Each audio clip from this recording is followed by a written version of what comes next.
Rough internet week. Yeah, I don't know why. Like, nothing's changed. The storm. Ah. We're at the storm on Sunday night because I know someone who was talking about how at their restaurant, like the entire server was down. They couldn't take cards or anything. That's rough. Are we live? Um, Seems like we might be. we may be. I don't think so because it's just kind of barely loading the page. Nope, we're live. Oh, well, here we are then. I There we go. All right. Well, welcome to the party, everyone. As we were just discussing, and you may have heard, there was a big storm in our area earlier this week that seems to have slowed down some internet. So if we seem a little glitchy, it's probably because we are. Apologies in advance. But we are here and we are ready to talk about today's topic, which is some tips on how to make friends as an adult person. Yeah.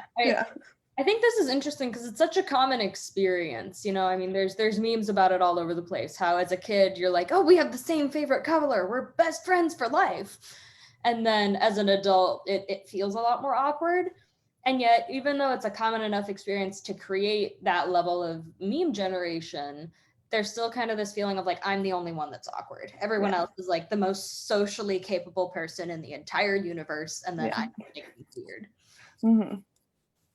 So yeah, I think it's just really interesting because it's not like there's a rule that says as an adult you're not allowed to bond over favorite colors.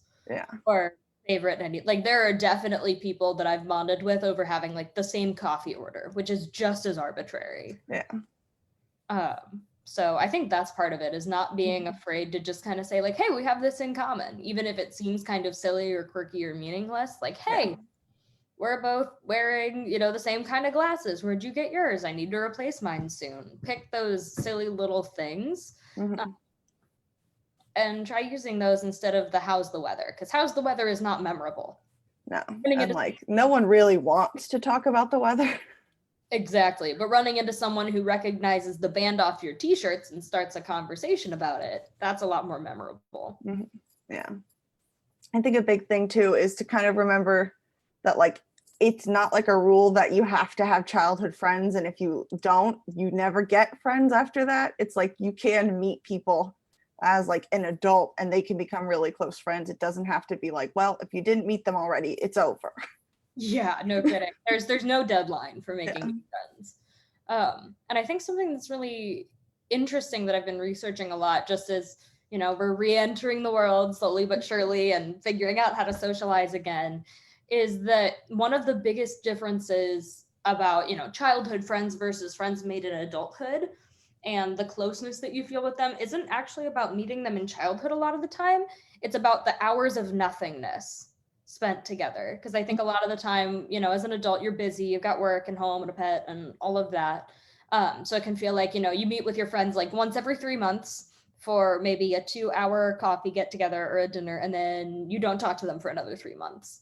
And when you're not spending a lot of time together, just kind of existing, it can be harder to create that kind of closeness with people versus just being like, hey, I need to walk my dog, want to come with me? Or, hey, you know, I'm just like sitting down, paying bills and going through my personal email, want to like hop on a FaceTime and just kind of chat while we do it. And knowing that even if you're not like intently focused on a person and bonding with that individual, that doesn't mean that the time you spend with them is going to waste, and it can also be really valuable. Yeah, I think that's a good one. It doesn't have to always be like a very focused sit down conversation where you are fully engaged the entire time and nothing less. Like it can really just be something very simple. Yeah, absolutely. I mean, I have made a not insignificant amount of friends by just being like, hey, I'm going grocery shopping. Do you want me to pick you up on the way? You can pick out some cookies or something. We can go for a drive after. Just letting it be that kind of casual. Yeah. I think another thing is handling quote unquote rejection from a new potential friend, because it can feel like if you know, are really trying to introduce yourself to someone and engage with them and they're just not interested.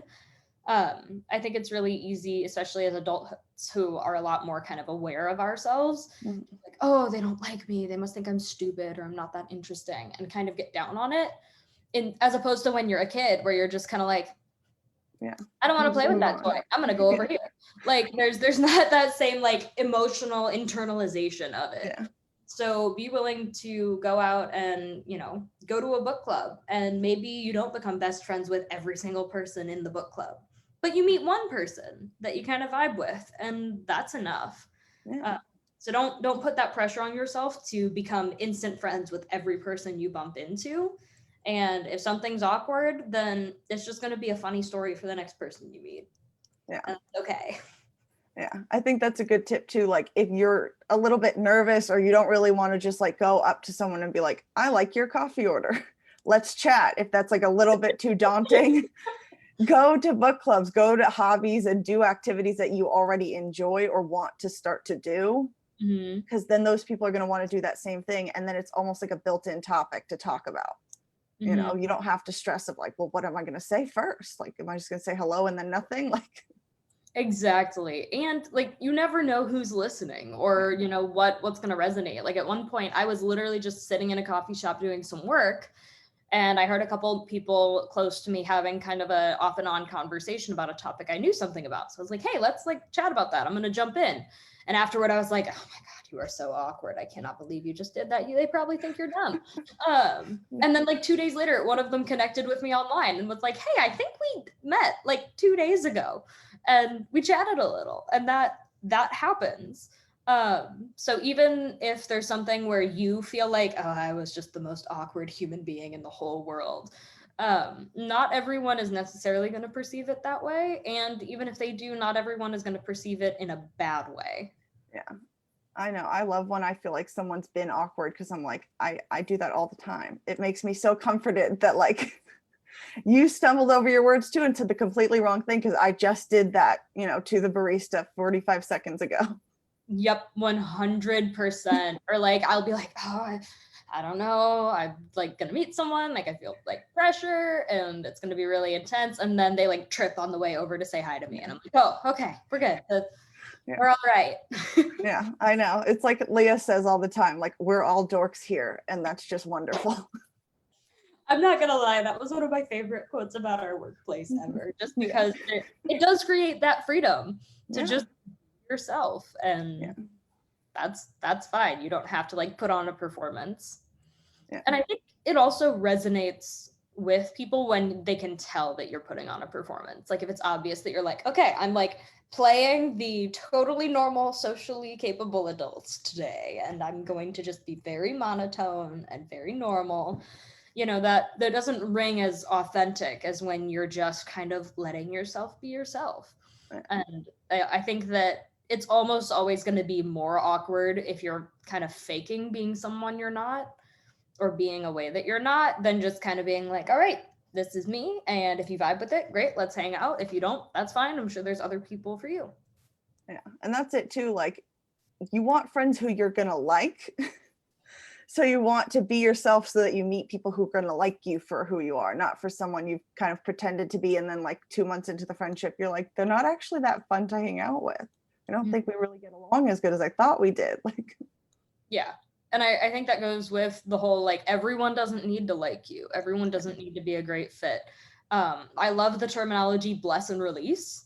I don't know why, but that's kind of stuck with me, because there have been times like when I'll move to a new place and I'm trying to make friends.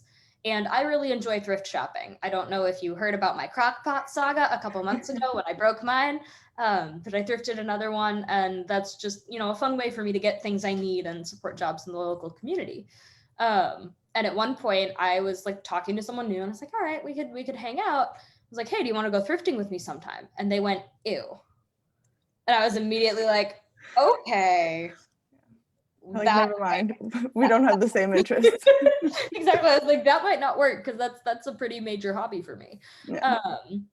That might not work. And it wasn't a bad thing. It wasn't like that makes her in any way like a bad friend, but it just meant like, okay, we might not be able to, necessarily build that kind of dynamic because we don't have those shared interests. And again, that's okay. Doesn't mean there's anything wrong with you or anything wrong with the other person, but be able to own like, hey, you're cool, I'm cool. But maybe that's not the person who you're going to, call to help you move next time you have to move across the state or whatever it's going to be. Yeah, that's a good one too. I think that Facebook groups are getting like really underrated.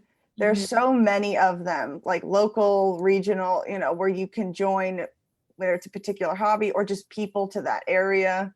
And those are really, I think, beneficial, especially if you are like brand new in an area and don't know anybody. So yeah, love Facebook groups. I am part of a Buy Nothing group in my community, and it's amazing. I love it. I've been able to get some free paint for projects and things like that. And I've also been able to give, like someone posted in there talking about building an art therapy room. cool. And I was like, I have so many old, terrible, like painting brushes from when I was 8 that are somehow still in my house. And so I was able to give to that. And you're able to build kind of friendships and connections in the community that way by working toward that mutual goal of, you know, decluttering and or living well on a budget.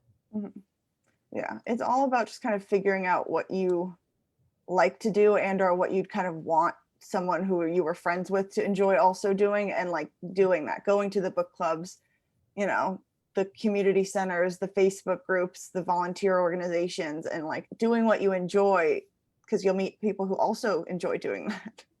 Gym friends is also a real thing. Yeah. Like if you are into being active, that is a great place to meet people. Any activity that's focused on something social.